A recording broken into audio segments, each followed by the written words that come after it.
Hello and welcome back to the Retro Gaming League. It's time now to find out who gamer number 5 is entered into Season 1.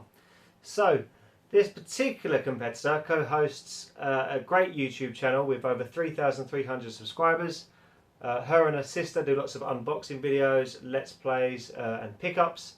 They also are part of an excellent podcast which can be found at gamercast.net. So, let's hear from Charlotte. Hi there, this is Charlotte from gamercast.net. I haven't done a video recently, however this is for something very slightly different. This video is not for something about my collection, this is about me playing games. Now, I'm pretty sure I've mentioned on multiple occasions in videos where I do play games that I'm actually really awful at playing games.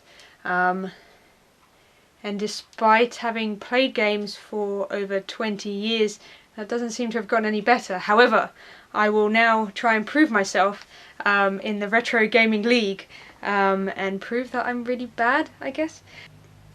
Regulars to the channel might know some of the kind of games that I'm into.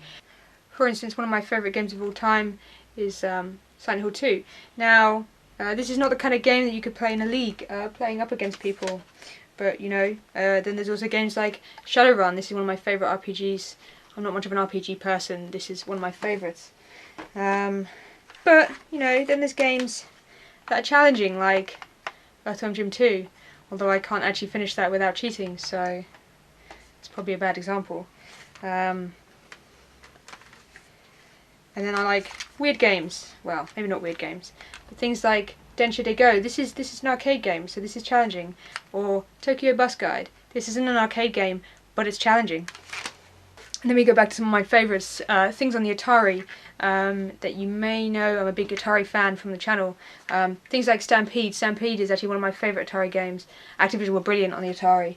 And maybe I don't appreciate them as much as they were back then. Games like Hero as well. Hero is a fantastic example.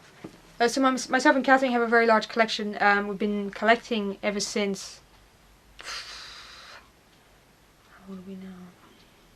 Probably the last 20 years, from car boot sales in particular. So we have a very wide variety of both consoles, games, everything really. We don't tend to collect old school computers like the Spectrum, although we have one, Commodore, Amstrad, things like that. However, we collect everything pretty much past that. So you're looking at Nintendo Entertainment System, Master System, Mega Drive, SNES, Mega CD, Saturn, Dreamcast, N64, PS1, PS2, Atari 2600, Jaguar, anything else there? And then I also collect a lot of Japanese systems as well. I have a Famicom, a Disk System, PC Engine, I'm trying to think what else I've got around me. I also have an arcade machine, a lovely arcade machine behind me. For that I own, this is actually a Jammer arcade machine, and for that I own a lot of different boards, varying different games. Yeah, pretty much just collect anything that I enjoy to play really, which generally comes down to no sports games, and that's about it. From games like Tokyo Bus Guide, my interests are fairly varied. So it's not often that there's a game that I play that I won't enjoy for some reason or another. I think my favourite system is, well, it's kind of hard to pick. It's either out of the Atari 2600 or out of the PS1. Both are very different systems.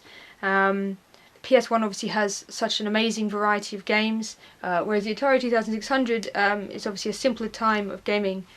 I also like the Atari 2600 because at the point of it was at the point of the life of the video games industry that people kind of were clutching at straws in terms of the types of games that they were making. So you end up with things like Tax Avoiders or Deadly Duck or Bobby Wants to Go Home. These really weird games that they were trying to come up with something and it doesn't quite work. As you may have seen from some of my weird Atari videos that I used to do. So I think when it comes to my chances in the Retro Gaming League, I think the only claim to fame I have is that I once made it to, I believe, the quarterfinals for a Warlords tournament.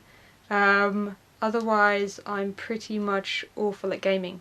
So, I don't know, I might surprise myself or surprise some of the people taking part, but probably not. I'll be the token loser. Charlotte from Gamercast.net is gamer number 5 in the league.